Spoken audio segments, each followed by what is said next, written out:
ہاں انتم ہاؤلائی، ہاں کیا ہے؟ کلمہ تنبیہ، پیچھے بھی آپ پڑھ چکے. یا ایہا بتایا تھا نا، وہاں اینڈ میں لگا تھا یا ایہا الذین آمنوا یا ایہا الناس. تو ہاں کیا ہے؟ کلمہ تنبیہ. تنبیہ کیا ہوتا ہے؟ وارننگ، خبردار، دیکھو. یعنی اس کا کوئی اسپیسیفک معنی نہیں ہوتا، یہ ایک انداز ہے، تنبیہ کے لیے ہے، دوسرے کو وارن کرنے کے لیے. ہاں انتم ہاؤلائی، ہاں تم. اب ہاں کا ترجمہ ہاں نہیں ہے، لیکن ہاں کس لیے کہا گیا؟ ہاں ہاں تم وہی لوگ تو ہو، یعنی تنبیہ کے لیے. ہاؤلائی کس کی جمع ہے؟ قریب ہے یا بعید ہے؟ قریب کے لیے، اسم اشارہ قریب کی جمع. ہاں انتم ہاؤلائی، ہاں تم تو وہ لوگ ہو، جادلتم عنہم، جو ان کے حق میں جھگڑ رہے ہو، فی الحیات الدنیا، دنیا کی زندگی میں. کس کو خطاب ہے؟ بنو ظفر کو. تم اپنے شخص کی طرف سے، حالانکہ وہ ایک شخص کی طرف سے جھگڑ رہے تھے، لیکن انہم کہا گیا. انہم سے مراد کیا ہے؟ یعنی اگر ایک شخص ظالم کا کوئی ساتھ دیتا تو وہ سارے اس کے ساتھ ہی ہیں، سبھی شامل ہیں اس میں. یعنی اپنے قبیلے کے بارے میں تو تم جھگڑ رہے ہو، فی الحیات الدنیا، دنیا کی زندگی میں، یعنی اپنوں کا تو تم اس طرح دفاع کر رہے ہو. لیکن ایک بات نہ بھولنا، کیا؟ فَمَن يُجَادِلُ اللَّهَ عَنْهُمْ يَوْمَ الْقِيَامَةِ، کون جھگڑا کرے گا اللہ سے ان کے بارے میں قیامت کے دن؟ قیامت کے دن ان کا دفاع پھر کون کرے گا؟ کون ان کے کام آئے گا؟ اَمَّن يَكُونُ عَلَيْهِمْ وَكِيلًا، یا پھر کون ہوگا جو ان کا وکیل بنے گا؟ وکیل کا کیا کام ہوتا ہے؟ وکیلا یعنی ان کا مددگار. وکیل کا لفظ وکالت سے ہے نا، یعنی کہ مدد کرنے سے. یعنی ان کا کون ضامن بنے گا، کون ذمہ دار ہوگا، کون نگران ہوگا، کون ولی دوست ہوگا؟ قیامت کے دن ان کا کون دوست بنے گا؟ تو اس سے کیا پتہ چلتا ہے کہ اگر ناحق کوئی کسی کے حق میں جھگڑتا ہے تو قیامت کے دن معاملہ کھل جائے گا، اور جس کا ساتھ ہم نے دنیا میں ظلم کے باوجود دیا، قیامت کے دن وہ ہماری مدد کوئی نہیں کرے گا، یا کوئی بھی اس کی مدد نہیں کرے گا، اور کوئی کسی کی بھی نہیں کرے گا. تو اس سے بھی کیا پتہ چلتا ہے کہ کسی کا دفاع لا علمی کے ساتھ یا یہ جانتے ہوئے کہ وہ باطل پر ہے، یہ کبیرہ گناہوں میں سے. اب دیکھیے کہ اگر کسی کے پاس کوئی چوری کی چیز نکل آئے تو بھی فوراً فیصلہ نہیں کرنا چاہیے جب تک کہ حقیقت نہ پتہ ہو. ہم لوگ فیصلے کرنے میں، ججمنٹل ہونے میں بہت جلدی کرتے ہیں. ذرا سی کسی کی کوئی چیز دیکھی، فوراً بلیم کر دیا. یعنی بلیم کرنا جو ہے وہ عام طور پر بہت آسان کام ہوتا ہے. کسی میں کوئی غلطی دیکھی، مثلاً کوئی کسی اپنے خیال میں مسکرا رہا تھا، اب اس کو یہ کہا کہ نہیں یہ ضرور میرے اوپر ہی کر رہا ہوگا، یہ تو میرا ہی مذاق اڑا رہا تھا، ورنہ اس کو کیا ضرورت تھی مسکرانے کی یا ہنسنے کی. آپ اس وقت تک انوسنٹ ہیں جب تک کہ آپ گلٹی پروو نہ ہو. تو پروو کرنا بہت ضروری ہے، ورنہ اگر انسان محض ظاہر پر کسی کے خلاف اوپینین بنا کے اور اس کے خلاف ایکشن بھی لینا شروع کر دے، یعنی اگلے سٹیپ پہ بھی چلا جائے، تو یہ سراسر اپنے آپ کو نقصان دینا ہے. اور یہ بات بھی یاد رکھیں کہ انسان دنیا میں اپنی غلطیوں پہ پردہ ڈالنے کے لیے جتنے بھی الفاظ استعمال کرتا ہے، قیامت کے دن وہ سارے الفاظ بے حقیقت ثابت ہوں گے، کچھ بھی فائدہ نہ دیں گے. یعنی آج ہم اپنی صفائی میں، اپنے دفاع میں، یا کسی کے دفاع میں، پیچھے ہم نے پڑھا تھا نا، لا تزکوا انفسکم بل اللہ یزکی من یشاء، اپنے آپ کو پاک مت قرار دو، اللہ جس کو چاہتا ہے پاک قرار دیتا ہے. الم تر الی الذین یزکون انفسہم، کیا تم نے دیکھا ان لوگوں کو جو اپنے آپ کو بہت پاک قرار دیتے ہیں؟ تو اپنی صفائیاں پیش کرنا، چاہے جھوٹی ہو یا سچی، یا اپنا دفاع کرنا، دنیا میں تو ہو سکتا ہے آپ کو بچا دے کسی سزا سے، کسی کی ناراضگی سے، لیکن قیامت کے دن نہ بچ سکیں گے.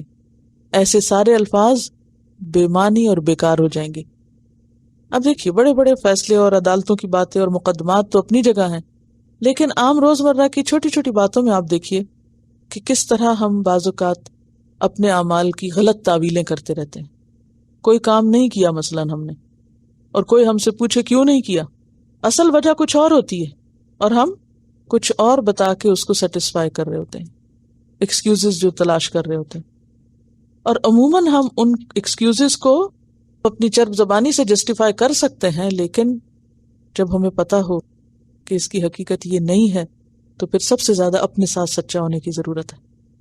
یہ مثالیں میں اس لیے آپ سے نکلواتی ہوں کہ ہمیں اپنے اعمال کو دیکھنے کا موقع ملے کہ ہم کرتے کیا ہیں، اور کرتے بھی جاتے ہیں اور ان غلطیوں کو مانتے بھی نہیں ہیں کہ یہ ہم نے غلطی کی، اور جب مانتے نہیں ہیں تو توبہ کہاں سے ہوگی، اصلاح کہاں سے ہوگی، بنے گا کیا پھر؟ تو اپنی غلطیوں کو نمبر 1 جاننا کہ یہ غلط ہے، نمبر 2 ماننا، اور پھر نمبر 3 توبہ کرنا۔ اور بعض اوقات ہم صرف انجانے میں، ناسمجھی میں، یہ آپ کو پتا ہے کہ ایسی ناسمجھیاں دراصل منافقت کی علامت ہوتی ہے۔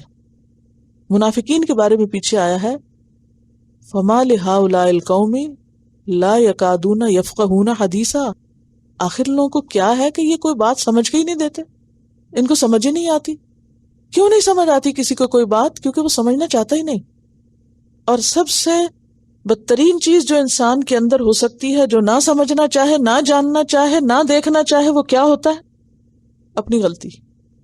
کیونکہ اگر کوئی ذرا سی ہمیں غلطی بتانے لگتا ہے تو فوراً ہمارا ری ایکشن کیا ہوتا ہے؟ فوراً جسٹیفیکیشن دینے لگتے ہیں، یعنی کسی کو بات کرنے کا بھی موقع نہیں دیتے، سننا بھی بعض اوقات گوارا نہیں کرتے۔ یعنی اگر کوئی ہمیں کہنا بھی آپ غلط کر رہے ہیں تو ہمارا فوری ری ایکشن کیا ہوگا؟ سنیں گے بھی نہیں نا، اتنا سنتے بھی نہیں کہ بھی اچھا ہاں بتاؤ کیسے غلط ہے، یہ تم اگر اس کو غلط سمجھتے تو مجھے ذرا ایکسپلین کرو کہ ہاں میں کہاں سے غلط ہوں اور کیوں غلط ہوں۔ ہم موقع بھی نہیں دیتے، اور یہ دراصل ہم اپنے ساتھ زیادتی کر رہے ہوتے ہیں۔ کوئی مثال؟ عموماً بچے جو ہوتے ہیں نا وہ معصوم ہوتے ہیں اور وہ بے جھجک بولتے رہتے ہیں کہ آپ نے یہ ٹھیک نہیں کیا یا آپ نے وہ غلط کیا، تو ہم فوراً کہتے ہیں یہ تو بچہ ہے، اس کو کیا پتا، میں زیادہ سمجھدار ہوں یا یہ سمجھدار ہے، حالانکہ بعض اوقات وہ بالکل سچ بول رہے ہوتے ہیں۔ تو ہم پھر جواباً کیا کرتے ہیں؟ یا تو ہم کوئی جسٹیفیکیشن نہیں بھی دیتے، اور بعض اوقات ہم کہتے چپ ہو جاؤ، فوراً چپ کراتے ہیں نا اس کو، کیونکہ ہمارا زور ہوتا ہے اس پر، تم بچے ہو تمہیں نہیں پتا۔ بعض اوقات اگر بچے کہنا دیکھیں اماں کسی کی غیبت نہ کریں، کہتے ہیں الحمدللہ، تو مائیں سننا نہیں چاہتی، وہ کہتی ہیں کہ آپ کون ہوتے ہیں ہمیں کہنے والے؟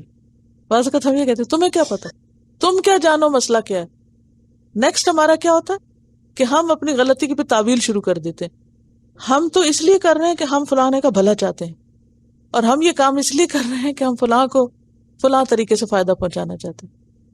تو ان سب چیزوں پر ہمیں نظر ثانی کرنے کی ضرورت ہے۔